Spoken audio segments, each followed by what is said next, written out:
The November wind cut through the streets of Fairfield, Ohio, carrying with it the scent of dying leaves and something else, something that settled in my bones like winter frost approaching too early. At 64, I'd learned to trust these feelings, the way a man learns to read weather in his joints after 3 decades installing electrical systems for the county. But this morning, standing in my small kitchen with the box of black candles Harold had brought me, the unease felt different, more personal, more deliberate. "Happy birthday, Dad," he'd said yesterday evening, setting the elegant black box on my dining room table with the careful precision of someone handling something precious. The box itself was beautiful. Matte black cardboard with silver ribbon, the kind of packaging you'd expect from an expensive boutique downtown, not something my son would typically choose. Harold had always been more of a gift card person, practical to a fault, inherited from his mother Dorothy's side of the family. Dorothy. If she were still here, she'd have one of those knowing looks, the kind that used to drive me crazy during our 32 years of marriage. She had an intuition about people that bordered on the supernatural, could read our children like open books while I was still figuring out if they were happy or hungry. "Watch Harold closely, Eugene," she'd whispered during her final weeks in the hospital bed, her voice thin as autumn air, but her eyes still sharp as the day I'd met her at the Methodist Church social. "He's got ideas brewing, and not all of them are kind." I'd dismissed it then as morphine talking, the way grief makes you hear warnings in every shadow. But standing here now, with these candles that smelled faintly of something sweet and cloying when I'd opened the box, vanilla mixed with something I couldn't identify, Dorothy's words echoed with uncomfortable clarity. The candles themselves were beautiful, I had to admit. 6 tall tapers in deep black wax, each one perfectly formed and wrapped individually in tissue paper. When I'd lifted one yesterday, the weight had surprised me, heavier than expected, as if the wax contained something more substantial than wick and paraffin. Harold had watched me examine them with an expression I'd never quite seen before, something between anticipation and nervousness, like a cat watching a mouse investigate cheese in a trap.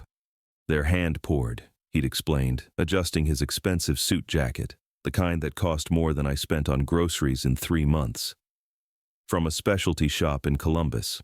The woman there said they burn longer and cleaner than regular candles, perfect for those long winter evenings when you're here all alone." The emphasis on alone had struck me oddly then, and it struck me oddly now as I prepared my morning coffee in the quiet kitchen. Harold lived 40 minutes away in his sprawling suburban development, complete with his wife Christina and their 2 teenage daughters, Emma and Sophie. We saw each other maybe 6 times a year, holidays, birthdays, the obligatory Father's Day visit that felt more like a duty call than genuine affection. Since Dorothy's passing 18 months ago, our conversations had grown shorter, more distant. Harold had his pharmaceutical sales territory to manage, his country club memberships, his daughter's private school activities that seemed to consume every weekend. I understood. I'd raised him to be ambitious, to want better than a union electrician's pension and a ranch house in a working-class neighborhood. But yesterday had been different. Harold had lingered after giving me the candles, accepting my offer of coffee and actually sitting at the kitchen table for over an hour.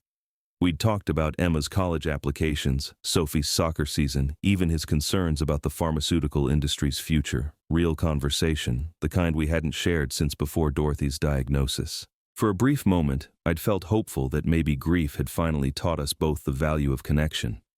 Now, holding one of the black candles up to the morning light streaming through my kitchen window, I wondered if that hope had been misplaced. The wax was beautiful, deep and lustrous, but there was something about the way the light didn't quite penetrate it that made me uncomfortable. And that smell, sweet, almost medicinal, like the flowers they'd banked around Dorothy's casket, but somehow more concentrated, more deliberate. "They're for your funeral," Harold had whispered as he'd prepared to leave, the words so quiet I'd almost missed them.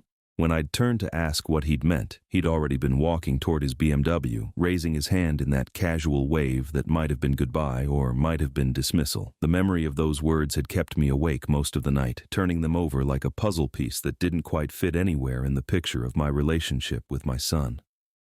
Harold had always been direct, sometimes brutally honest in the way successful businessmen often are. But there had been something in his tone. Something that reminded me of Halloween nights when he was 8, whispering ghost stories in the dark basement while Dorothy made popcorn upstairs. I set the candle back in its tissue paper nest and closed the box. Outside my window, Mrs. Patterson was already working in her garden despite the November chill, normal people doing normal things on a normal Thursday morning, while I stood in my kitchen wondering why a birthday gift from my only son felt like something I should handle with gloves. Don't forget to subscribe to the channel and comment where you're watching from. The call came at 7:23 p.m., 3 hours after I should have lit the first candle for dinner. Harold's voice carried that practiced cheerfulness pharmaceutical salesman perfect. Smooth, confident, designed to put people at ease while selling them something they might not need. "Dad, how are you enjoying the candles? I thought you might have tried one by now." Something in his tone made my hand tighten on the receiver. In 35 years of fatherhood, I'd learned to distinguish between Harold's genuine concern and his professional interest. This felt distinctly like the latter, as if my response was being cataloged for future reference. "Haven't had occasion to light them yet," I said carefully. "They're beautiful, though. Must have cost quite a bit. Money well spent for my old man." The laugh that followed struck me as forced. "You know, Dad, winter's coming on hard this year. Those long, dark evenings get lonely. The candles would provide such nice ambiance for your dinners. Really warm up that old dining room."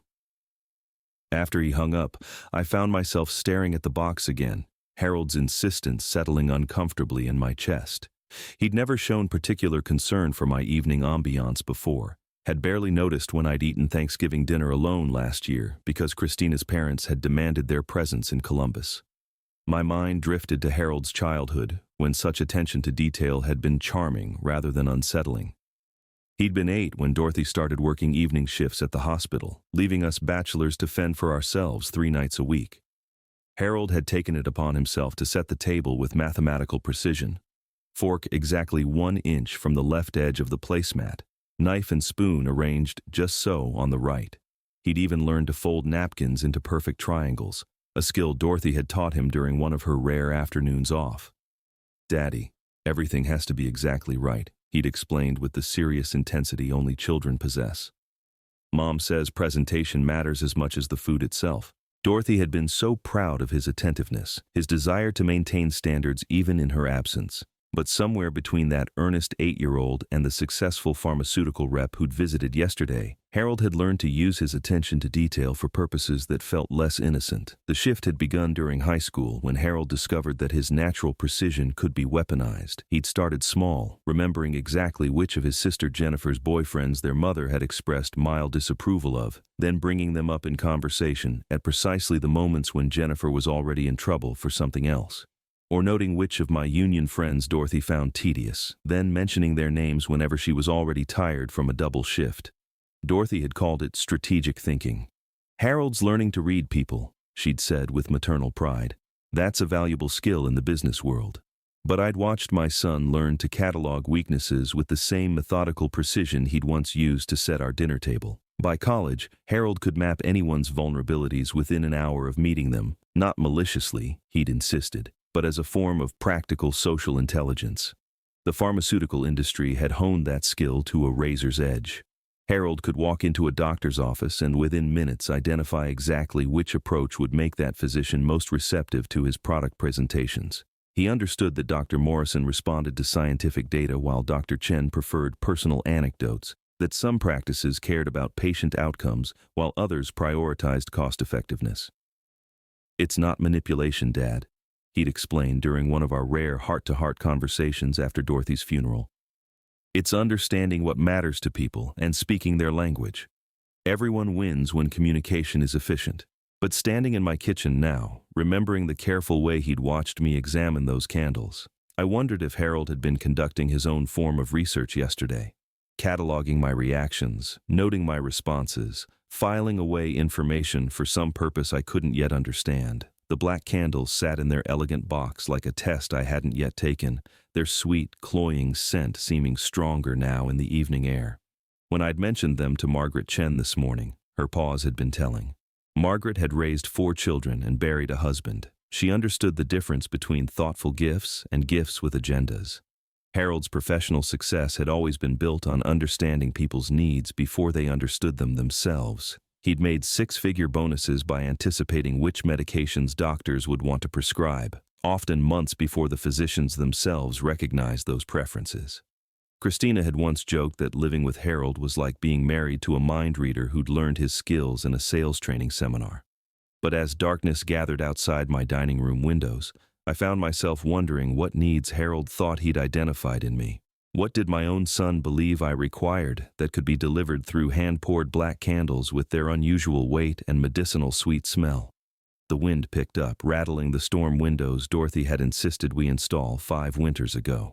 She'd been right about so many practical things: the importance of good insulation, the value of preventive maintenance, the way small problems became catastrophic if ignored too long.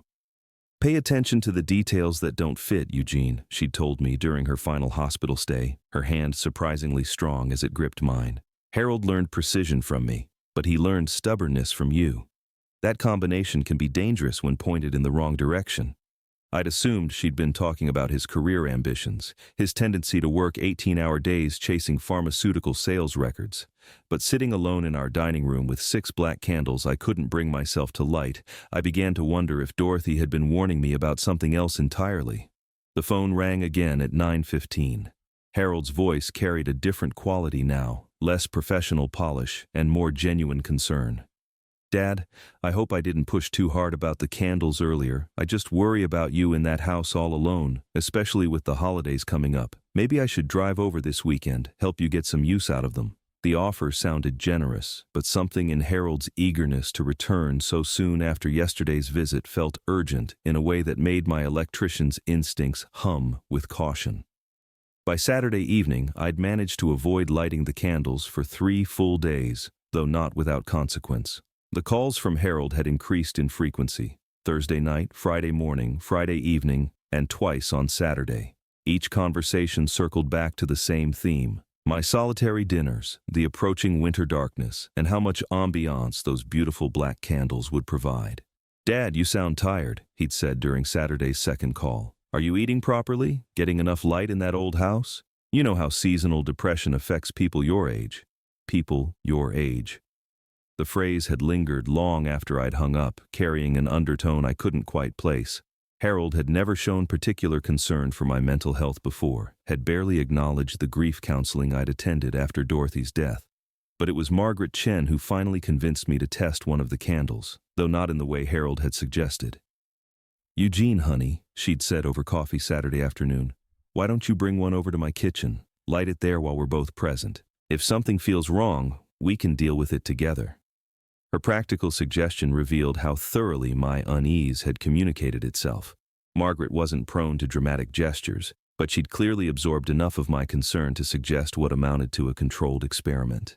That evening, I carried one of the black candles across the street to Margaret's tidy kitchen, where she'd prepared her usual Saturday night dinner: pot roast with vegetables, the kind of hearty meal Dorothy used to make before her hospital shifts. The familiar smell of bay leaves and slow-cooked beef filled the air as I placed Harold's candle in the center of Margaret's oak dining table. "Ready?" Margaret asked, holding a long match. I nodded, though my stomach had tightened with an anxiety I couldn't rationally explain. The flame caught immediately, burning with an unusual brightness that seemed to illuminate far more of the room than a single candle should. Within moments, the sweet, cloying smell I'd noticed before began to intensify, mixing with Margaret's pot roast in a way that made my appetite disappear entirely. "That's quite a scent," Margaret said carefully, her nose wrinkling slightly. "Floral, but medicinal." We sat in her kitchen for 20 minutes, making conversation about the weather and the neighborhood, while the candle burned steadily between us. Everything seemed normal except for the growing heaviness in the air, as if the candle was consuming more than just wax and oxygen.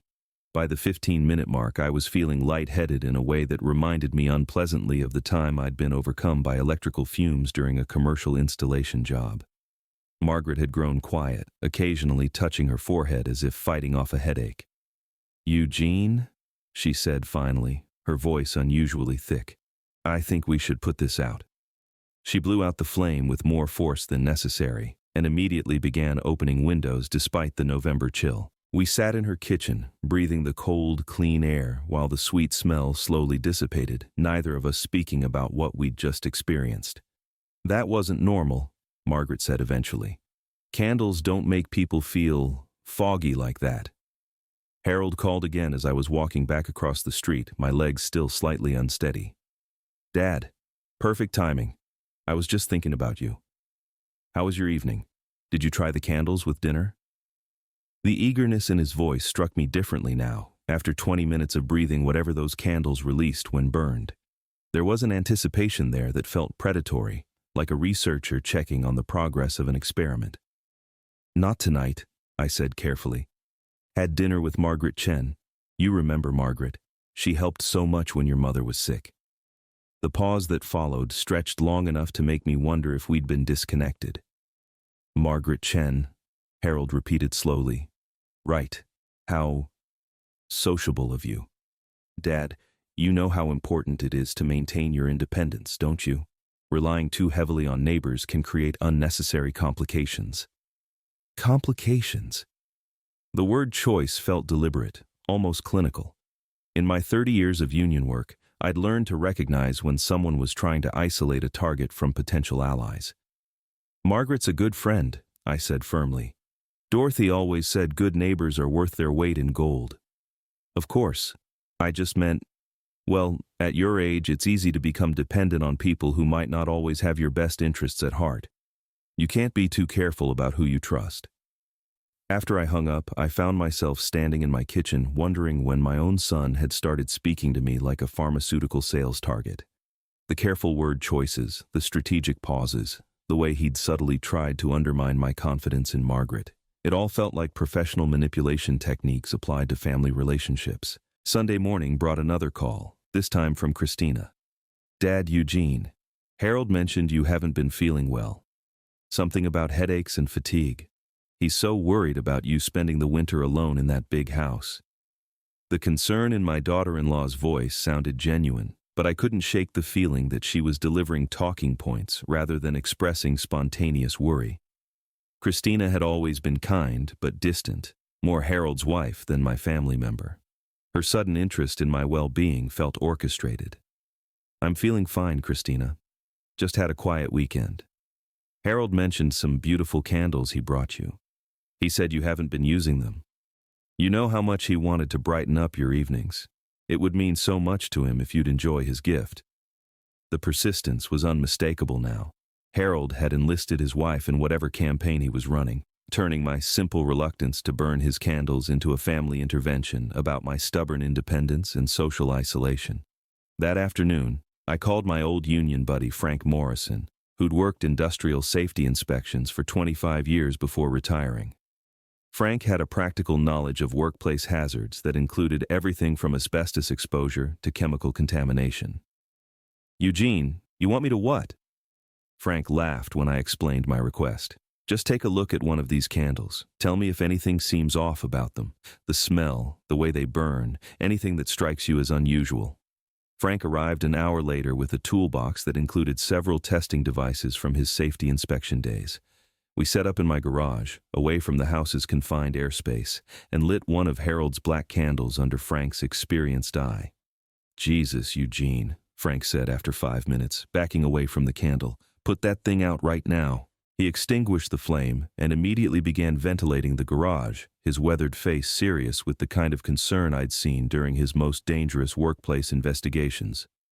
Whatever those candles are made of, they're not standard paraffin wax. The smell, the way the flame burns, the heaviness of the smoke, it's all wrong. I'd need proper laboratory testing to tell you exactly what's in there. But my gut says you don't want to be breathing whatever that thing releases. Frank helped me seal the remaining 5 candles in plastic bags before storing them in my basement workshop, away from the house's main air circulation. Eugene, he said as he prepared to leave, who gave you these things? When I told him, Frank's expression grew troubled in a way that made my chest tighten with recognition of my own fears. Son, you might want to think carefully about why someone would give you candles that shouldn't be burned indoors, and maybe think about getting some independent advice about your situation. That evening, Harold called again, his voice carrying an edge of frustration I'd rarely heard directed at me. Dad, Christina said you seemed dismissive about the candles when she called. I'm starting to worry that you're becoming paranoid about accepting help from people who care about you. That's not healthy at your age. The accusation of paranoia stung more than I cared to admit, settling into the quiet spaces of my mind like doubt given voice. By Monday morning, I found myself questioning everything: Frank's safety concerns, Margaret's headache, even my own instincts about those black candles now sealed in plastic in my basement workshop. Maybe Harold was right. Maybe losing Dorothy had made me suspicious of kindness, resistant to gestures of love that didn't fit my narrow expectations. But then I remembered the way Harold had watched me examine those candles, and the doubt crystallized into something more purposeful. If I was becoming paranoid, there was a simple way to test that theory: gather information instead of assumptions. I started with Harold's boutique claim. According to him, the candles came from a specialty shop in Columbus, hand-poured and expensive. A reasonable story that could be easily verified. Directory assistants gave me numbers for 6 candle shops in the Columbus area. By Tuesday afternoon, I'd spoken with all of them. None recognized my description of the black candles: the specific weight, the unusual wax composition, the distinctive sweet smell that Frank Morrison had found so troubling. "Honey, what you're describing doesn't sound like any candle I've ever sold," said Maria Santos, owner of Flame and Fancy on High Street. "Black memorial candles, sure, but nothing hand-poured with that kind of scent profile. Most memorial candles are unscented or lightly fragranced with lavender. What you're talking about sounds more like—" She paused, as if reconsidering her words. "Well, it sounds like something custom-made. And expensive custom work at that." Custom-made. The phrase followed me through Tuesday evening as I prepared my simple dinner: canned soup and toast, eaten in the kitchen under fluorescent lights while the sealed candles waited in my basement like evidence of a crime I couldn't yet name. Wednesday brought a different approach. I called Harold's office, ostensibly to thank him again for the thoughtful gift, but really to probe for inconsistencies in his story. "Mr. Williams," his secretary Ashley said, her voice carrying that professional brightness pharmaceutical companies cultivated, "Harold's in meetings all day, but I can take a message. Oh, and congratulations on your birthday. Harold mentioned finding you such a special gift. He spent weeks researching local artisans." Weeks. Harold had claimed the candles came from a spontaneous visit to a Columbus boutique, but now his secretary suggested extensive research and planning. The discrepancy was small but telling, the kind of detail that revealed larger deceptions. I thanked Ashley and hung up, then sat in Dorothy's old recliner trying to reconcile the Harold I'd raised with the man who apparently spent weeks researching unusual candles for his father's birthday. In 35 years of fatherhood, Harold had never shown that level of advanced planning for any gift. He was spontaneous, practical, efficient, the kind of man who bought meaningful presents in 15 minutes at the mall on his way to family gatherings. But pharmaceutical sales required different skills. Harold had learned to research his targets thoroughly, to understand their needs and vulnerabilities months before making his pitch. The more I considered it, the more his behavior felt like professional methodology applied to personal relationships. Thursday afternoon, I drove to the county library and spent 2 hours researching candle manufacturing and safety regulations. What I learned left me with more questions than answers, but also with a growing certainty that my concerns weren't unfounded. Industrial candle production was heavily regulated, particularly regarding additives that could affect air quality or human health.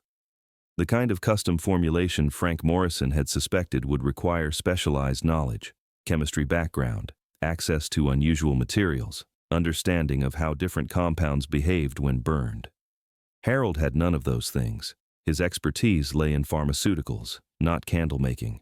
Yet somehow, he'd acquired 6 perfectly crafted candles containing substances that concerned a 25-year safety inspector. The connection struck me as I was leaving the library. Pharmaceutical sales gave Harold access to chemical compounds, medical knowledge, and professional relationships that could facilitate exactly the kind of specialized candle production I was investigating. That evening, I called Margaret Chen and asked if she'd be willing to help with one more experiment. "Eugene, after what happened Saturday night, I'm not sure we should be testing those candles again." "Not testing them," I clarified. "Just observing Harold's reaction when he thinks we have been." Margaret's pause carried the weight of understanding. "You want to see how he responds to the idea that you've been burning his gift." "Exactly. If the candles are innocent, he should be pleased. If they're not, he'll want to know details about your experience. How you felt, how long you burned them, whether you've experienced any effects." Friday evening, I called Harold and told him I'd finally tried one of his beautiful candles with dinner, burning it for about an hour while reading in the dining room. "That's wonderful, Dad." Harold's voice carried an excitement that felt disproportionate to the news. "How did it make you feel? Any difference in the room's atmosphere? Did you notice the scent profile changing as it burned?" The questions came too quickly, too specifically. Someone pleased about a successful gift might ask if I'd enjoyed it. Someone monitoring the results of an experiment would ask about specific physiological and environmental effects.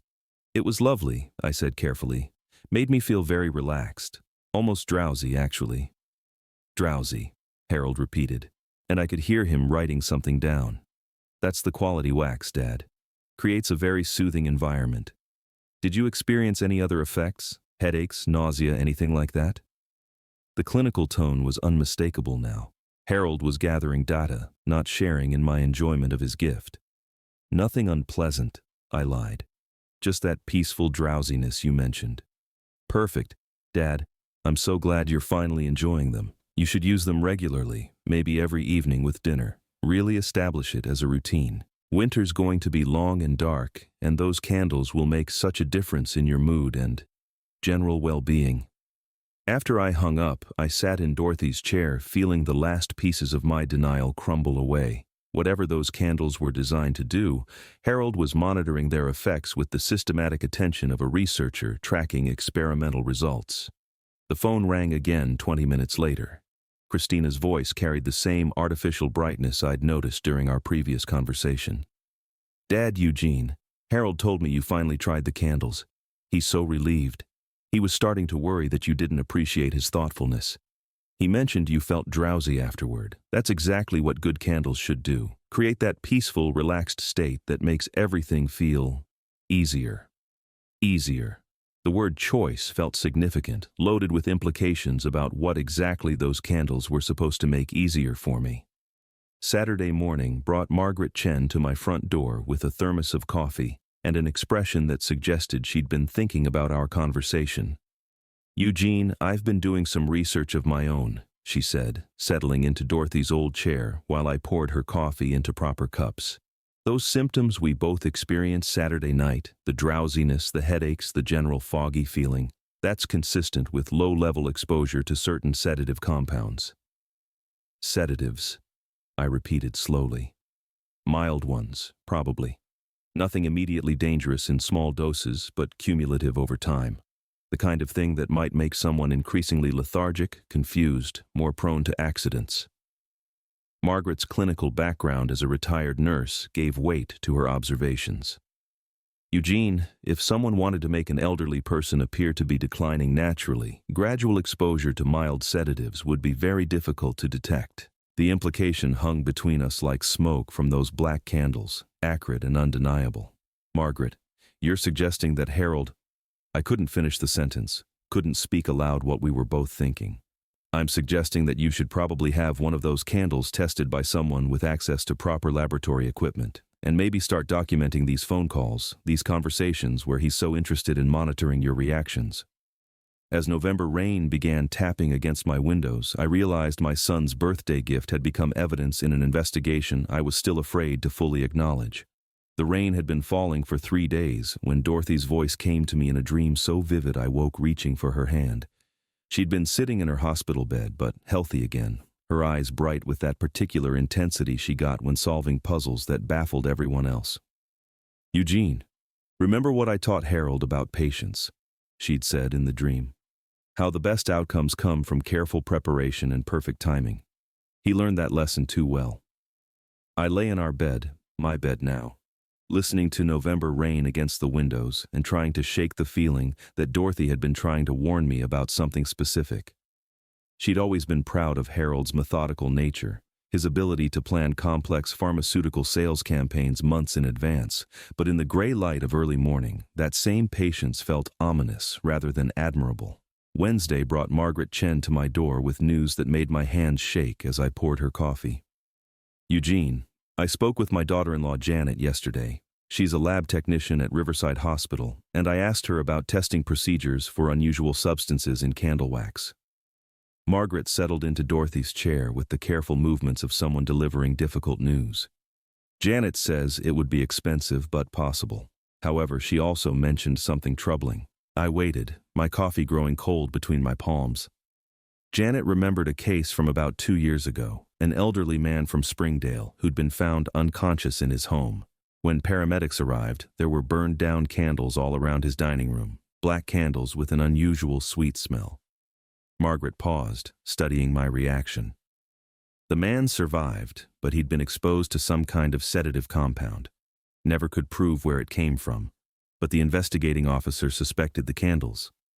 The implications settled over me like winter fog, thick and suffocating. What happened to the man? Moved in with his daughter afterward. Said he couldn't trust himself to live alone anymore. Kept having episodes of confusion and memory loss. Margaret's nurse training showed in her careful observation of my reaction. Eugene, the daughter who took him in, she worked in pharmaceutical sales. My coffee cup rattled against the saucer as I set it down. Margaret, you're saying this has happened before. I'm saying patterns exist, and people with Harold's professional knowledge would understand exactly how to create those patterns. She leaned forward, her voice gentle but firm.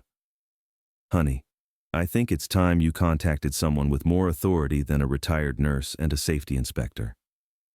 That afternoon, I called the Fairfield Police Department and asked to speak with someone about unusual circumstances involving potential elder abuse.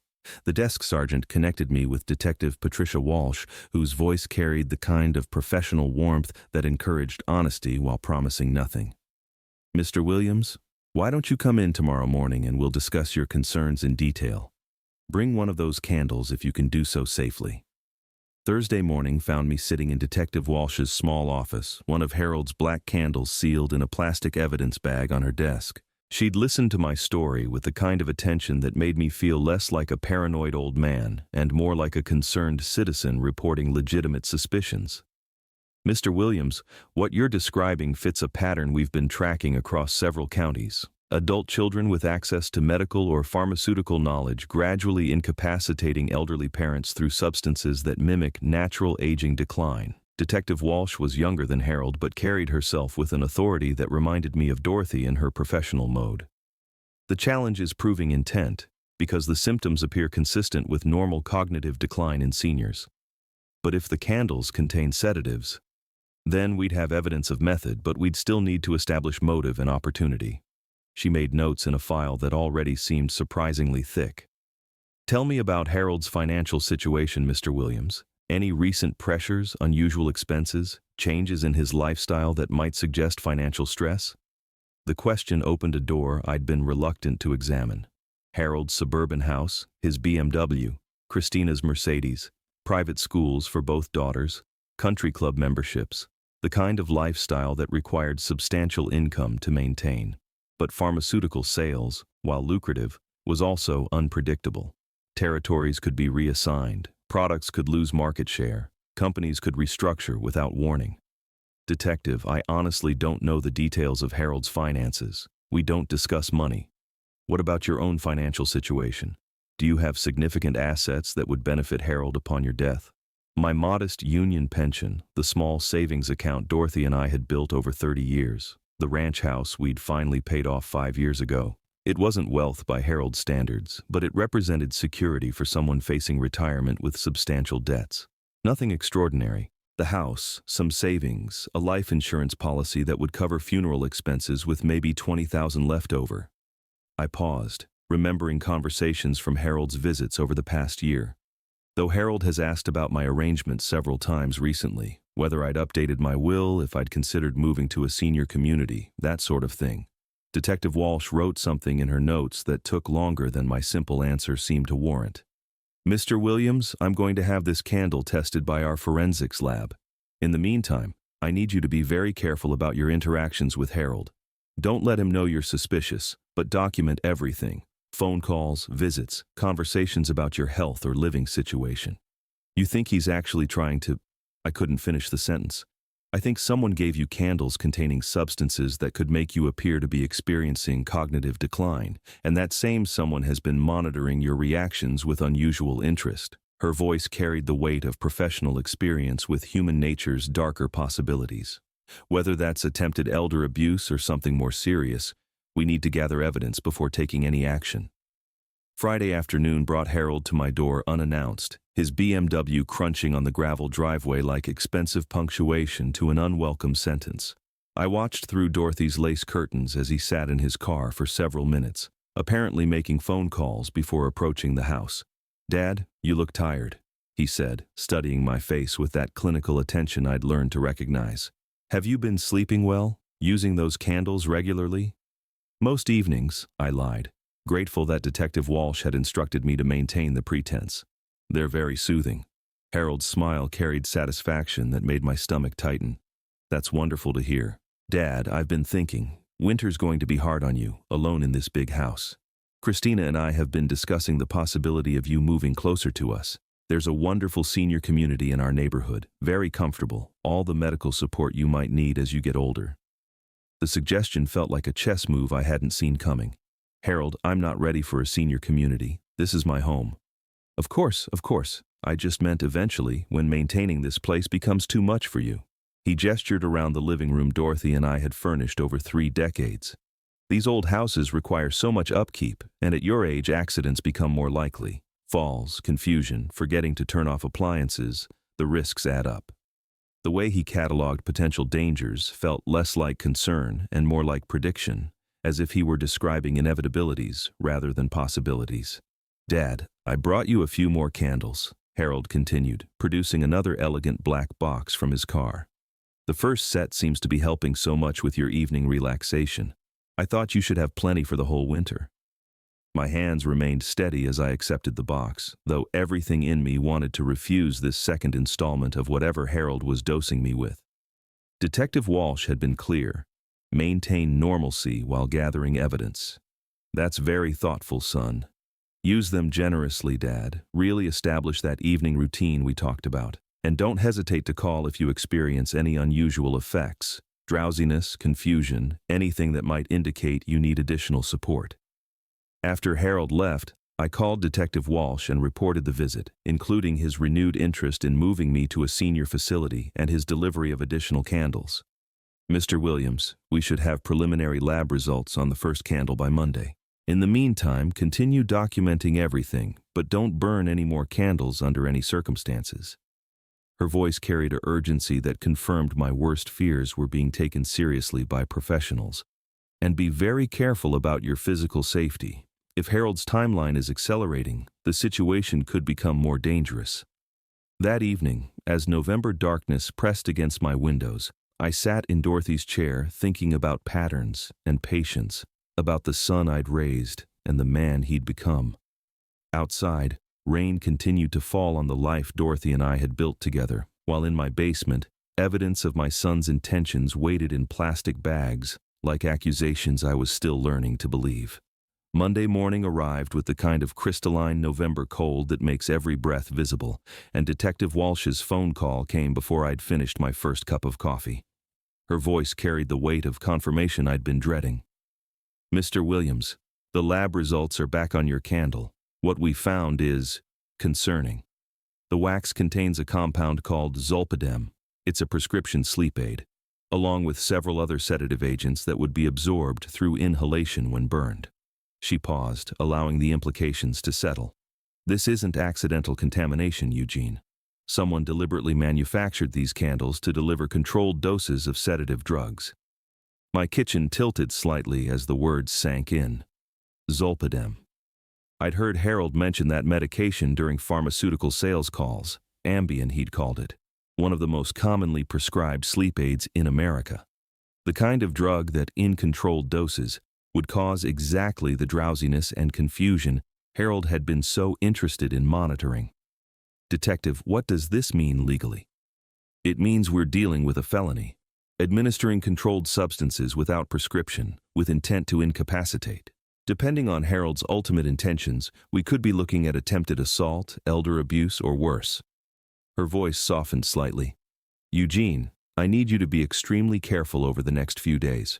We're coordinating with the prosecutor's office, but we need more evidence of Harold's direct involvement before we can make arrests." The next few hours passed in a strange suspension of normalcy, washing dishes, reading Dorothy's old magazines, maintaining the routines of ordinary life while evidence of my son's criminal intentions sat sealed in my basement. When Harold called that afternoon, his voice carried a tension that suggested impatience with whatever timeline he'd established. "Dad, how are you feeling? Any changes in your energy levels, your sleep patterns? I worry about you going through those winter months with inadequate rest." The clinical questions felt more urgent now, as if Harold was monitoring the progress of an experiment approaching some crucial phase. "I've been sleeping more deeply," I said carefully.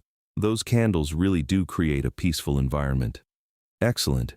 Dad, I've been thinking more about that senior community I mentioned.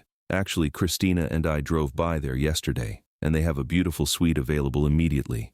Ground floor, all the safety features you'd need, medical staff on call 24 hours. Harold's words came faster than usual, as if he was reading from notes. "The timing is perfect. You could move in before the worst of winter weather hits." Perfect timing. The phrase echoed Dorothy's dream warning about Harold's patience and preparation. Everything was aligning according to some schedule I hadn't been invited to participate in designing. "Harold, I appreciate your concern, but I'm not ready to leave my home. Dad, I understand your attachment to the house, but we need to be realistic about your capabilities. Living alone at your age, especially with the confusion and fatigue you've been experiencing." Harold's voice carried the kind of reasonable authority he used with reluctant physicians. "What if something happened? A fall, a medication error, forgetting to turn off the stove? The liability alone should concern you." Liability. As if my continued independence represented a financial risk he was trying to manage, rather than a father's autonomous choice about his own life. Tuesday brought Margaret Chen with news that made my blood pressure spike despite the beta blockers Dr. Morrison had prescribed after Dorothy's death. "Eugene, I spoke with Janet again about those test results. She said the concentration of sedatives in that candle would be enough to significantly impair judgment and coordination after just 30 minutes of exposure." Margaret sat heavily in Dorothy's chair, looking older than her 72 years. "But here's what's really troubling. Janet mentioned that zolpidem builds up in the system with repeated exposure. Someone burning those candles nightly for several weeks would become increasingly disoriented, more prone to accidents, more likely to appear to be experiencing natural cognitive decline."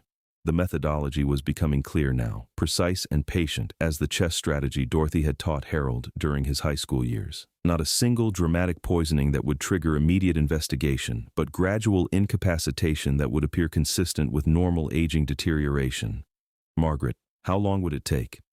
Janet estimated that with nightly exposure, someone your age might appear to need assisted living within 6 to 8 weeks. And the beauty of it, from a criminal perspective, is that the symptoms would persist even after the exposure ended. The victim would continue to seem confused and incapable, making it easy to justify permanent institutionalization. Wednesday afternoon brought Frank Morrison to my door with an expression that suggested his own investigations had yielded disturbing results. "Eugene, I called some contacts in pharmaceutical manufacturing about those candles. The kind of precision required to embed controlled substances in wax without affecting burn quality, that's sophisticated chemistry." Frank settled onto my couch with the careful movements of a man carrying troubling knowledge. "But here's what really bothers me. The compounds in those candles aren't just sedatives. One of them is specifically used to cause memory impairment. Someone wanted you not just sleepy, but forgetful." Memory impairment. The phrase connected to every conversation I'd had with Harold over the past month. His careful questions about my recall of recent events, his suggestions that I seemed confused about details, his growing insistence that I needed support managing my daily affairs. "Frank, you're saying Harold wanted me to forget things?" "I'm saying someone wanted you to appear increasingly incompetent to handle your own affairs. And in Ohio, that's grounds for adult guardianship proceedings, legal control over another person's finances, medical decisions, living arrangements." The complete picture was emerging now like a photograph developing in Dorothy's old darkroom, details becoming clear that revealed the full scope of Harold's patient planning. Not just physical incapacitation, but legal incapacitation that would transfer control of my life to him while making his motives appear altruistic rather than exploitative. That evening, Detective Walsh called with an update that confirmed my darkest suspicions. "Eugene, we've been investigating Harold's financial situation, and what we've found provides clear motive for what he's doing to you." Her voice carried the satisfaction of pieces fitting together. Harold's pharmaceutical territory was eliminated in a corporate restructuring 6 months ago. He's been unemployed since then, living on severance pay and accumulating debt. Christina filed for divorce 3 weeks ago, citing financial deception and irreconcilable differences. Unemployed, facing divorce. The successful lifestyle Harold had worked so hard to maintain was collapsing, and my modest assets represented his only potential source of financial stability. Detective, he never mentioned any of this. Because his plan required you to see him as successful and concerned, not desperate and calculating. Detective Walsh's voice hardened with professional anger. Eugene, we believe Harold's timeline is accelerating because his financial pressures are becoming critical. We need to be prepared for him to take more direct action soon. Thursday morning brought the call I'd been dreading. Harold's voice carried a forced brightness that couldn't disguise underlying desperation. Dad, I have wonderful news. That senior community has agreed to hold the available suite for you, but only until Monday. We need to move quickly if you want to secure it. Harold's words came in a rush, as if speed could overcome my resistance. I've already arranged for movers this weekend. Just the essentials at first. We can sort through the rest of your belongings later.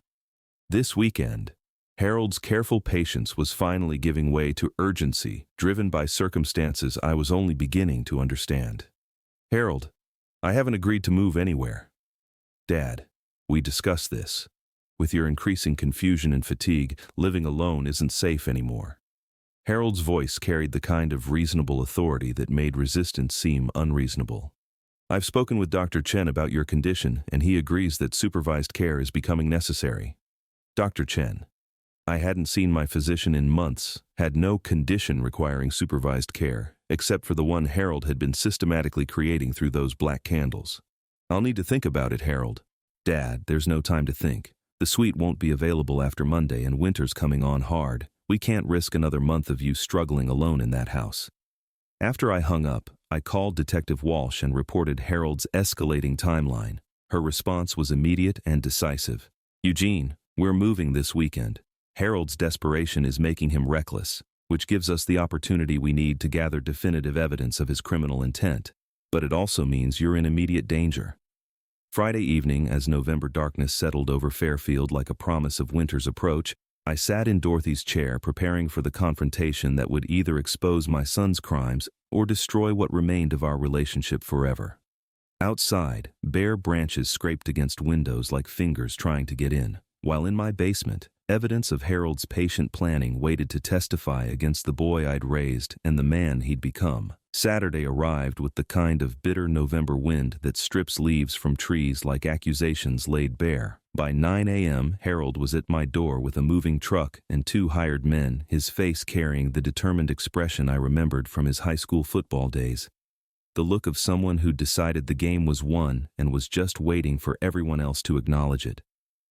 Dad, I know this feels sudden, but trust me, it's for the best, Harold said, directing the movers toward my living room while I stood in my own doorway, feeling like a stranger in my own home. The senior community called this morning. They need to know by noon whether you're taking the suite. I told them yes. Harold, we need to talk, privately. Something in my tone made him pause, studying my face with that clinical attention I'd learned to recognize as assessment rather than concern. Of course, Dad, let's go to the kitchen. I led him away from the movers, my hands steady despite everything Detective Walsh had told me about Harold's financial desperation and accelerating timeline. In my kitchen, Dorothy's kitchen, surrounded by 34 years of shared meals and quiet conversations, I prepared to confront my son with evidence of attempted poisoning. Harold, I need to ask you something directly, and I need you to tell me the truth. I pulled out a chair at the table where he'd done homework as a boy, where Dorothy had taught him to fold napkins with mathematical precision. Those candles you gave me for my birthday, what exactly is in them? Harold's expression didn't change, but something shifted behind his eyes, a calculation I could almost see him making. What do you mean, Dad? They're hand-poured candles from that artisan shop in Columbus. High-quality wax, natural fragrances. Harold, I had one of your candles tested by a forensics laboratory. The words came out steady, Matter of fact, carrying 34 years of fatherhood that demanded honesty from a son who'd forgotten how to provide it. The wax contains zolpidem, Harold, prescription sedatives deliberately embedded in candle wax designed to be absorbed through inhalation. The silence that followed stretched like a wire under tension, filled with the distant sounds of movers in my living room and November wind rattling windows that had protected Dorothy and me through decades of storms. Harold's face went through a series of micro-expressions: surprise, calculation, resignation, before settling into something I'd never seen from him before. Cold, professional assessment of a situation that hadn't gone according to plan. "Dad, I think you're confused. These episodes of paranoia, the suspicious thinking, the conspiracy theories about perfectly innocent gifts, this is exactly why you need supervised care." Harold's voice carried the smooth authority of someone accustomed to managing difficult situations. "You're experiencing age-related cognitive decline, and it's affecting your judgment in dangerous ways." "Harold, stop." The command came out with more force than I'd intended, carrying the voice of authority I'd used when he was 8 years old and lying about broken windows or missing homework. "I know about the zolpidem. I know about the memory impairment compounds. I know you've been systematically dosing me with sedatives for 3 weeks, monitoring my reactions, waiting for me to become disoriented enough to justify this forced move to a facility where you could control my finances and medical decisions." Harold sat back in his chair, and for the first time since childhood, I saw genuine fear in his eyes, not fear of consequences, but fear of being truly seen. "How did you—" He stopped himself, but the admission was already there in his reaction. "How did I figure it out?" "Because you made mistakes, Harold. You asked too many specific questions about my symptoms. You pushed too hard about the candles.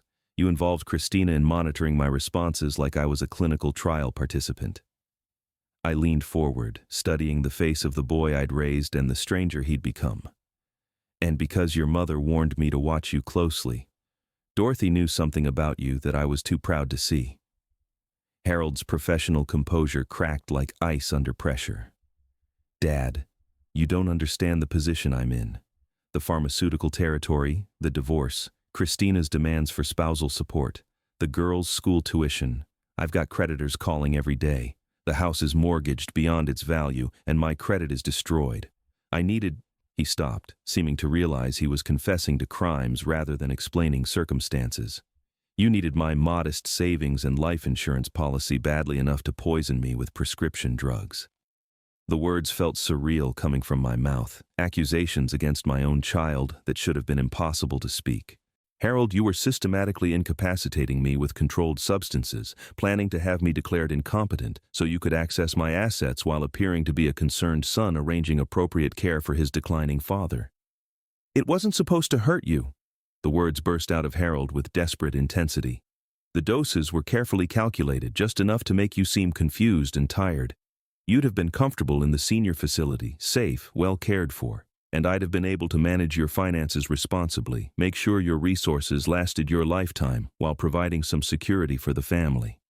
The clinical language, carefully calculated doses, manage your finances responsibly, revealed how completely Harold had medicalized his crime, transforming attempted poisoning into healthcare management and theft into responsible planning.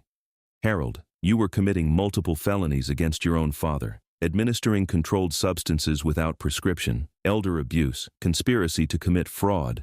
"Fraud." Harold's voice rose sharply. "Dad, I was trying to help you. You're living alone in this big house, isolated, vulnerable to accidents or exploitation by strangers. Moving you to a supervised environment where your assets could be properly managed isn't fraud, it's responsible adult guardianship." The rationalization was complete now. Harold's ability to reframe his crimes as altruism, revealing the depth of his self-deception. He genuinely believed his own justifications, had convinced himself that systematic poisoning was healthcare and financial theft was responsible planning. "Harold, listen to yourself. You're describing attempted murder as medical care." "Murder?" The word seemed to genuinely shock him. "Dad, those candles contained therapeutic doses of prescription medications. I researched the pharmacokinetics carefully, calculated absorption rates, monitored your responses to ensure safety. This was clinical-grade precision, not some amateur poisoning attempt." His pride in the technical sophistication of his crime was perhaps the most chilling revelation yet. Harold had approached my incapacitation with the same methodical expertise he'd once applied to pharmaceutical sales campaigns, viewing me as a target to be managed rather than a father to be loved. The sound of footsteps in my hallway interrupted our confrontation. Detective Patricia Walsh appeared in the kitchen doorway, followed by two uniformed officers and the movers, who now appeared to be plainclothes police rather than hired help. "Harold Williams," Detective Walsh said, her voice carrying the formal authority of legal proceedings. "You're under arrest for administering controlled substances without prescription, elder abuse, conspiracy to commit fraud, and attempted incapacitation with intent to gain control of assets. You have the right to remain silent." Harold's face went through rapid changes, shock, anger, calculation, before settling into the kind of professional composure he'd perfected in pharmaceutical sales. Even as Detective Walsh read him his rights, I could see him mentally preparing his defense, already crafting explanations that would transform his crimes into misunderstood acts of filial concern. "Dad," Harold said as the officers prepared to escort him to their patrol car, "you're making a terrible mistake. When you're found confused and injured in this house next month, when you're vulnerable to real exploitation by strangers, you'll remember that I was trying to protect you. I was trying to provide responsible care before you lost the capacity to make rational decisions for yourself." Even in handcuffs, Harold was still trying to convince me that his systematic poisoning had been an act of love rather than calculated exploitation. The depth of his self-deception was perhaps the most tragic aspect of a crime that had already destroyed whatever relationship we might have salvaged after Dorothy's death. As the police car pulled away from the house where I'd raised Harold from infancy to adulthood, I stood in Dorothy's kitchen holding the evidence of my son's betrayal, those beautiful black candles that had been designed to steal my mind while pretending to illuminate my evenings. The silence that filled my house after the police cars departed felt different from the quiet I'd grown accustomed to since Dorothy's death. This wasn't the peaceful solitude of widowhood, but the hollow echo of betrayal reverberating through rooms that had witnessed 34 years of family life now permanently altered by Harold's systematic deception. Detective Walsh remained after the arrest, sitting at my kitchen table with a stack of evidence bags containing the 12 black candles Harold had given me, the original 6 from my birthday, plus the additional 6 he'd delivered with such calculated concern for my evening relaxation routine. "Eugene, what happens next will depend partly on Harold's cooperation and partly on the prosecutor's assessment of the evidence," she explained, her voice carrying the professional compassion of someone who'd shepherded too many families through similar devastations. "The lab results provide clear proof of criminal intent. Harold's recorded confessions during your conversation, 'Yes, we were monitoring with your consent,' establish motive and method. This is a strong case." The recording equipment Detective Walsh's team had installed in my kitchen had captured every word of Harold's explanation, his clinical pride in calculating dosages and monitoring my responses, his casual dismissal of attempted poisoning as therapeutic intervention, evidence that would ensure Harold faced serious consequences for crimes he still seemed to consider acts of responsible parenting. "What about Christina and the girls?" I asked, thinking of my granddaughters who would soon learn their father had been arrested for trying to incapacitate their grandfather with prescription drugs embedded in birthday candles. "Christina filed for divorce 3 weeks ago, remember? She may have suspected something was wrong with Harold's behavior, though we haven't determined if she had any knowledge of the candles." Detective Walsh made notes in her file. "The girls are minors, so they'll be protected from most of the legal details. But Eugene, you should prepare yourself for the possibility that Harold's arrest will create permanent divisions in your family." Permanent divisions. As if the divisions hadn't already been created by Harold's willingness to poison his own father for modest financial gain, by his months of calculated manipulation disguised as filial concern. By evening, the news had spread through Fairfield's close-knit community with the swift efficiency of small-town information networks. Margaret Chen appeared at my door with a casserole and the kind of gentle determination that had sustained me through Dorothy's illness. "Eugene, honey, you don't need to be alone tonight.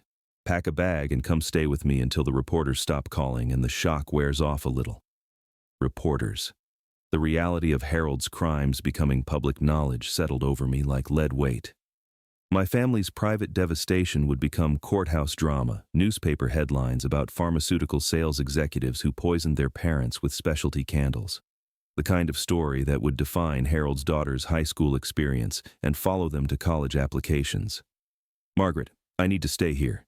This is still my home, and I won't be driven out of it by Harold's actions. But staying meant facing the endless phone calls from reporters, distant relatives, former co-workers who'd heard fragments of the story and wanted details I wasn't prepared to provide. It meant explaining to Dorothy's church friends how the polite, successful son they'd watched grow up had been systematically dosing me with sleep medications while planning to institutionalize me for my own protection. Tuesday brought Frank Morrison with news that added another layer of horror to Harold's methodical planning. Eugene, I've been thinking about the timeline of Harold's unemployment and these candles, Frank said, settling onto my couch with the expression of someone who'd uncovered particularly disturbing evidence.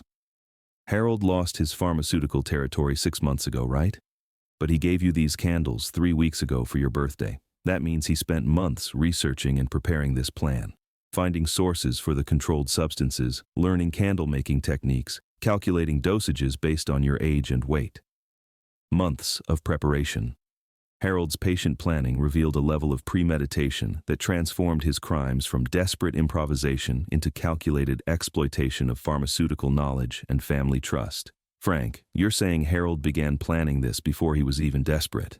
I'm saying Harold saw your potential incapacitation as a business opportunity months before his financial situation became critical.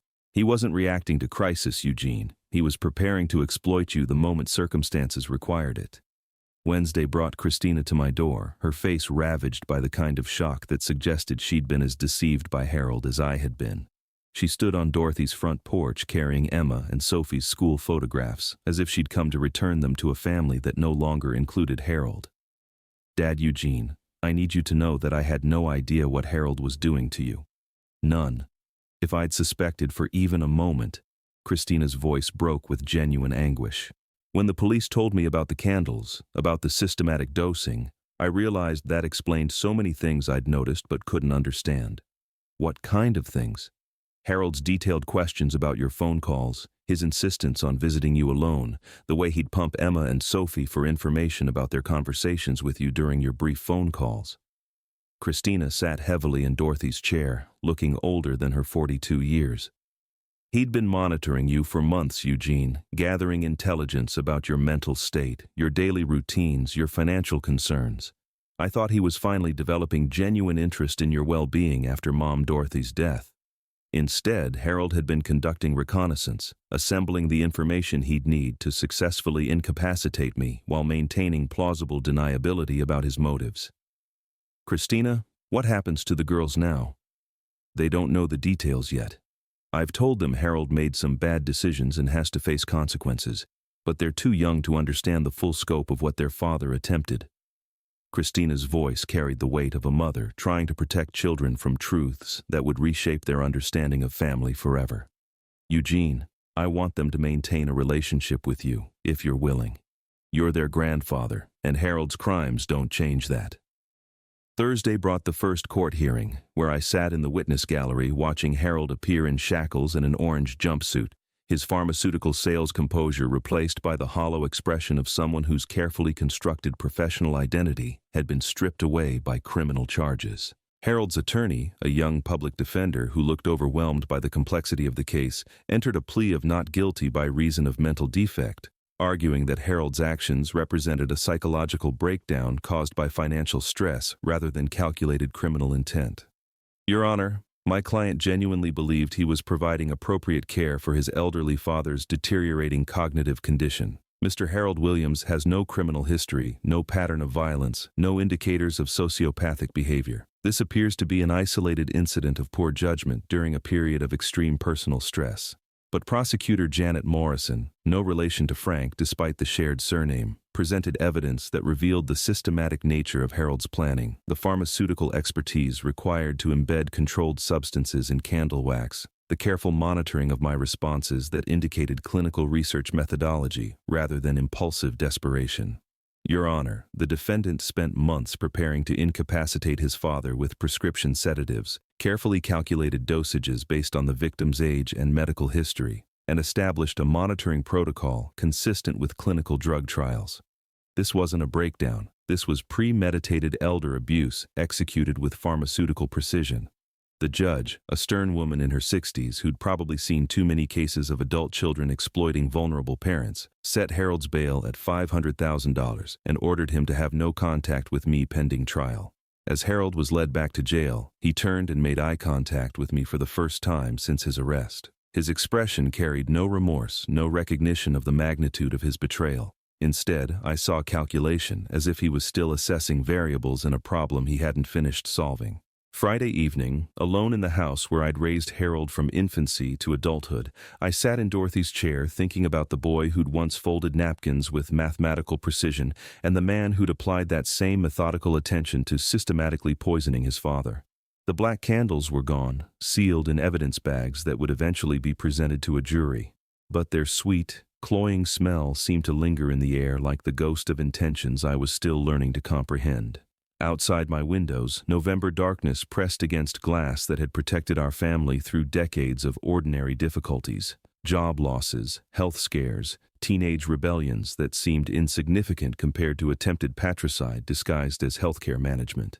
The house felt different now, no longer the sanctuary Dorothy and I had built together, but a crime scene where love had been methodically replaced by pharmaceutical precision and filial concern, had masked systematic exploitation. The ringing telephone interrupted my thoughts. Detective Walsh's voice carried news that would determine whether Harold's calculated patience would ultimately be rewarded or punished. Eugene, Harold's been denied bail reduction. He'll remain in county jail until trial, which the prosecutor estimates will begin in 6 months. 6 months to prepare for testimony that would either send my son to prison or validate his claim that attempted poisoning had been misguided healthcare. 6 months to decide whether justice for Harold's crimes was worth destroying whatever remained of my granddaughter's relationship with their father. Spring arrived early that year, bringing with it a renewal that felt almost mocking against the backdrop of legal proceedings that had consumed the winter months. By March, the maple tree Dorothy had planted in our front yard 20 years ago was already showing green buds, while Harold remained in county jail awaiting trial, his bail repeatedly denied due to what the prosecutor called sophisticated planning that indicates high risk of flight. The months since Harold's arrest had taught me things about myself I'd never expected to learn at 64. Chief among them was discovering that betrayal by a child creates a specific kind of grief, not the clean sorrow of loss that comes with death, but the complex anguish of love that must coexist with evidence of systematic cruelty. Margaret Chen had been my anchor through the worst of it, appearing at my door each morning with coffee and the kind of practical companionship that asked no questions but provided steady presence while I learned to rebuild routines around the absence of a son who'd never really been present anyway. "Eugene, you know this isn't your fault," she'd said during one of our kitchen conversations, her nurse's training evident in the way she monitored my emotional state while respecting my need to process Harold's betrayal at my own pace. Some people are born with something missing, some essential capacity for empathy that no amount of good parenting can create. But the guilt remained, stubborn as winter frost. Had I been too focused on Harold's professional success and missed signs of moral deterioration? Had Dorothy seen something I'd refused to acknowledge? The questions circled through my thoughts like accusations I couldn't answer. The trial began on a Tuesday in April in Judge Patricia Morrison's courtroom, filled with the kind of people who attend trials as entertainment rather than seeking justice. Harold sat at the defendant's table wearing a suit Christina had brought him, looking every inch the successful pharmaceutical executive except for the ankle monitor that tracked his movements between jail and courthouse. Prosecutor Janet Morrison built her case methodically, presenting evidence that revealed the full scope of Harold's planning. Expert testimony from the forensics lab confirmed that embedding zolpidem and other controlled substances in candle wax required sophisticated chemistry knowledge and access to pharmaceutical-grade materials. Harold's employment records showed he'd maintained relationships with chemical suppliers even after losing his territory, purchasing materials that had no legitimate use except creating the sedative candles. "Ladies and gentlemen of the jury," Prosecutor Morrison said during her opening statement, "the defendant didn't simply make poor financial decisions or experience a psychological breakdown. Over a period of months, Harold Williams systematically researched, planned, and executed a scheme to incapacitate his elderly father using prescription medications embedded in birthday candles. This wasn't desperation. It was premeditated elder abuse disguised as filial concern. Harold's defense attorney, a more experienced public defender named Robert Chen, no relation to Margaret despite the shared surname, argued that Harold's actions represented a psychological break caused by unemployment, divorce proceedings, and financial pressure that overwhelmed his judgment. My client genuinely believed he was providing appropriate healthcare intervention for a father showing signs of cognitive decline, Chen argued. Harold Williams had watched his mother die slowly from cancer, had seen how difficult end-of-life care could become without proper planning. His actions, while misguided, were motivated by love rather than greed. But the prosecution's case was overwhelming. Phone records showed Harold's systematic monitoring of my symptoms, including detailed notes he'd kept tracking my responses to the candles. Financial records revealed that Harold had researched the procedures for adult guardianship, had even consulted with attorneys about gaining legal control of an incapacitated parent's assets. Most damning was Harold's recorded confession in my kitchen, played for the jury in his own voice, describing the therapeutic doses and clinical-grade precision he'd used to calculate sedative absorption through inhalation. His pride in the technical sophistication of his crime was evident even through the courtroom speakers. When I took the witness stand on Thursday morning, I looked directly at Harold for the first time since his arrest. He watched me with that same clinical attention I'd learned to recognize, as if he were still assessing my responses for future reference. "Mr. Williams," Prosecutor Morrison asked gently, "can you describe for the jury how you felt when you realized your son had been systematically dosing you with prescription sedatives?" The courtroom was silent, except for the soft whir of the ventilation system and the scratch of the court reporter's fingers on her machine. In that quiet, I thought about Dorothy's warning to watch Harold closely, about the boy who'd folded napkins with mathematical precision, about the man who'd applied that same methodology to destroying his father's autonomy while maintaining the pretense of loving concern. "I felt like I'd been mourning the wrong person," I said finally. "When Dorothy died, I grieved for the wife I'd lost. But sitting in my kitchen listening to Harold explain how he'd calculated dosages to make me appear confused and incapable, I realized I was mourning a son who'd never actually existed. The Harold I thought I'd raised, honorable, caring, capable of genuine love, that person had been replaced by someone who viewed his own father as a pharmaceutical experiment." Harold's expression didn't change during my testimony, but something flickered behind his eyes that might have been recognition or might have been calculation of how my words would affect the jury's perception of his defense. The trial lasted 2 weeks. Expert witnesses testified about the sophisticated chemistry required to create Harold's candles, about the specific effects of the sedative compounds he'd used, about the timeline of symptoms I would have experienced with continued exposure. Financial experts explained how adult guardianship would have given Harold legal control over my assets, while appearing to provide responsible care for an incapacitated parent. During Harold's own testimony, he maintained the clinical detachment that had characterized our final confrontation. He described his actions as preventive healthcare intervention and expressed frustration that I'd misinterpreted his attempts to provide appropriate supervision for my advancing age. "I was trying to transition my father into a care environment that would ensure his safety and well-being while preserving his dignity," Harold testified, his pharmaceutical sales training evident in his ability to reframe attempted poisoning as healthcare management. "The medications I used were carefully researched and precisely dosed to avoid any harmful effects while addressing his increasing confusion and isolation." Even under cross-examination, Harold couldn't acknowledge that systematically dosing someone with prescription sedatives without their knowledge or consent constituted a crime rather than medical care. His capacity for self-deception was so complete that he genuinely seemed to believe his own rationalizations. The jury deliberated for 6 hours before returning guilty verdicts on all charges: administering controlled substances without prescription, elder abuse, conspiracy to commit fraud, and attempted incapacitation with intent to gain control of assets. Judge Morrison sentenced Harold to 8 years in state prison, with possibility of parole after serving 5 years.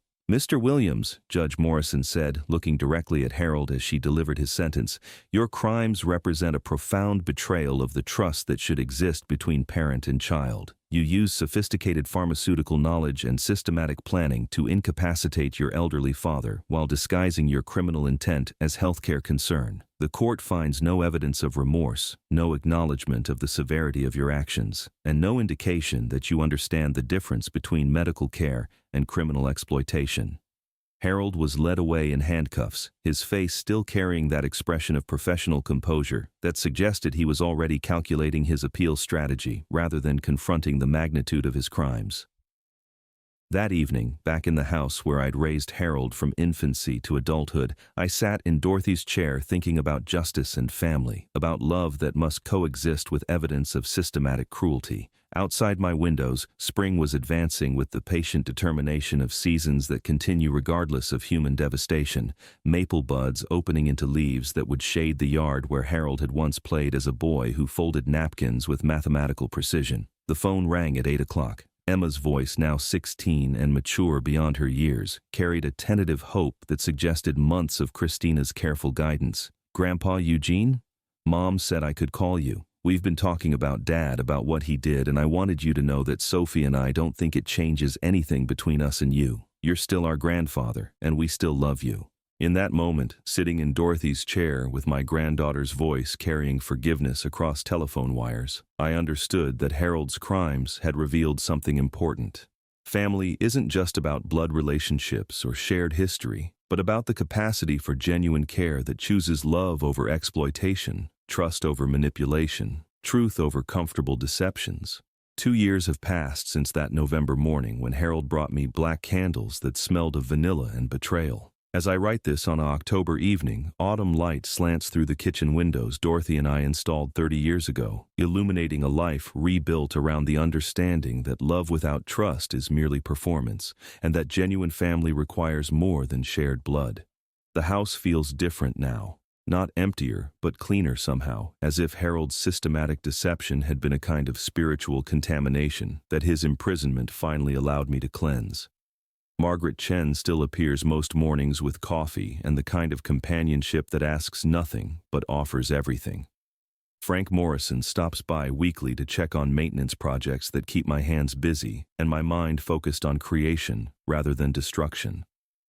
Emma and Sophie visit every other weekend, bringing homework to complete at Dorothy's old kitchen table, while I prepare the kind of simple meals their grandmother used to make. Pot roast on Sundays, pancakes for breakfast, chocolate chip cookies that fill the house with the smell of normal family life.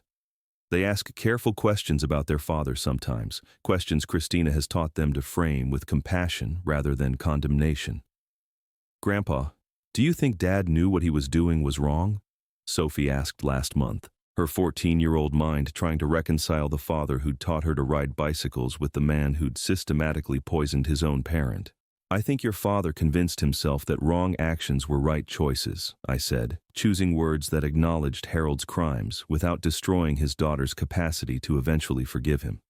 Sometimes people become so focused on solving their problems that they forget to consider who gets hurt in the process. Harold writes letters from prison occasionally, carefully composed documents that read like pharmaceutical sales presentations, filled with clinical language about rehabilitation programs and corrective therapy. He still can't acknowledge that attempted poisoning was a crime rather than misguided healthcare, still frames his systematic exploitation as concern that was misunderstood by people who lacked his expertise in pharmaceutical intervention. I don't respond to his letters. Some betrayals create distances that can't be bridged with explanation or apology, especially when the person seeking forgiveness still can't recognize why forgiveness might be necessary. Detective Walsh stops by periodically to update me on Harold's incarceration and parole prospects. "He's been a model prisoner," she reports, teaching literacy classes and working in the prison pharmacy under supervision, finding ways to use his pharmaceutical knowledge for genuine service rather than criminal exploitation.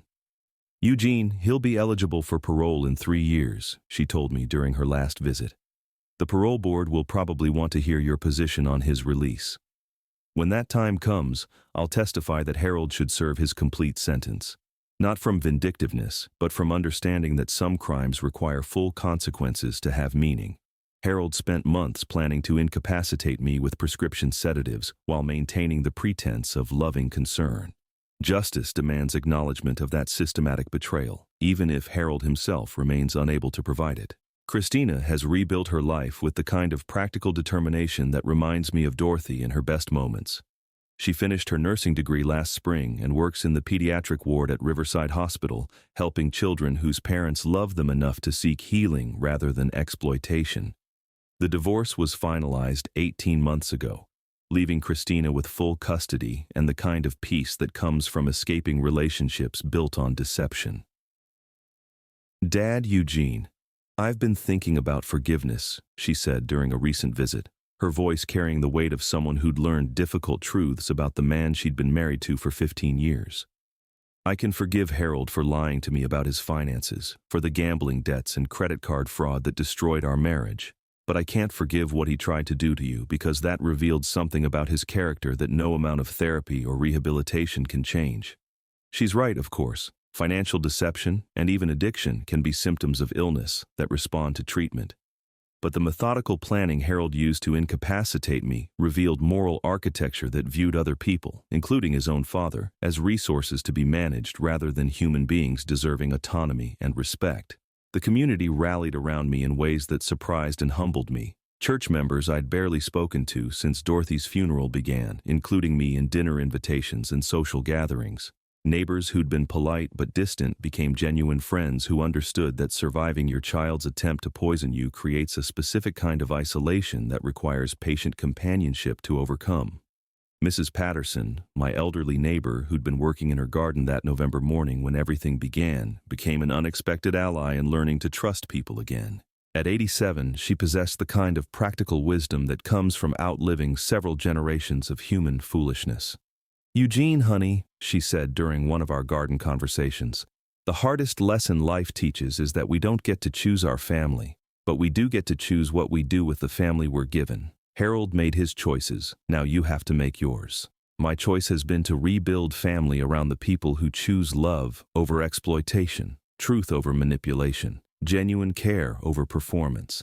Emma and Sophie are family. Christina is family. Margaret, Frank, Detective Walsh, even Mrs. Patterson, these people who showed up during the worst period of my life and stayed to help me rebuild trust in human goodness.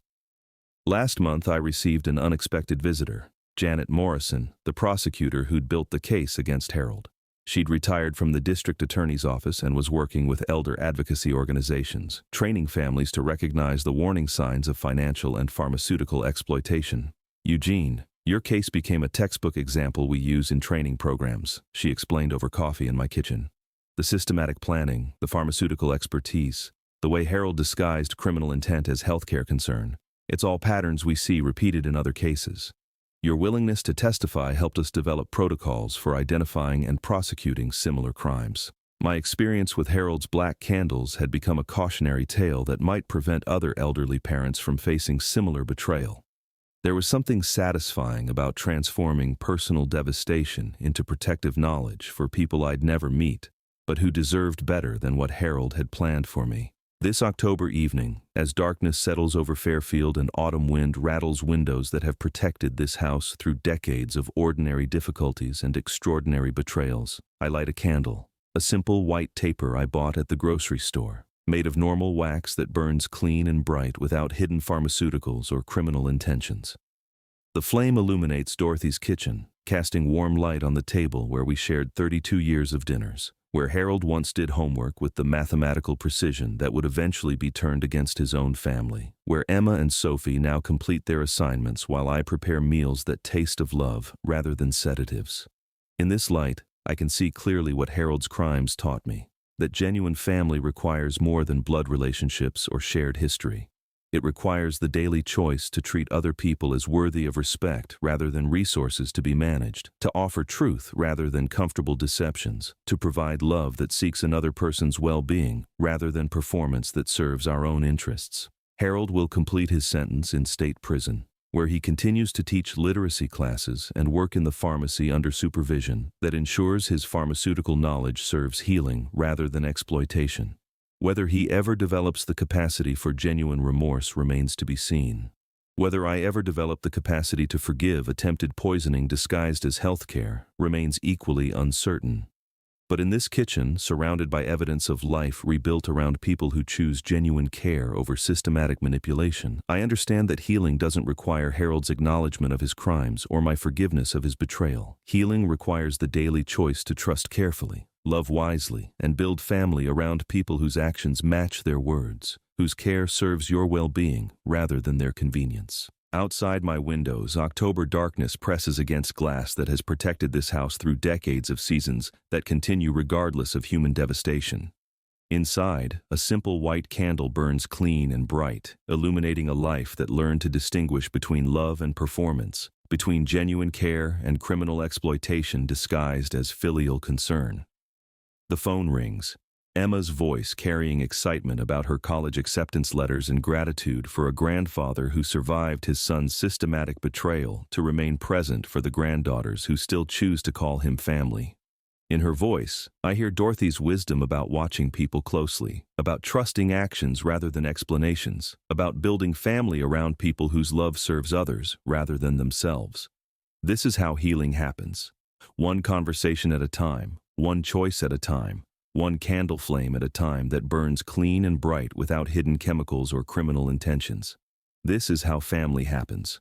Through the daily decision to choose truth over deception, genuine care over performance, love that serves others rather than ourselves. Thank you for joining me on this journey. If you enjoyed this story, please like this video, subscribe to the channel, and share your thoughts in the comments below. To listen to the next story, click on the playlist now showing on your screen. Remember, sometimes the greatest gift we can give ourselves is the wisdom to recognize when love has been replaced by performance, and the courage to rebuild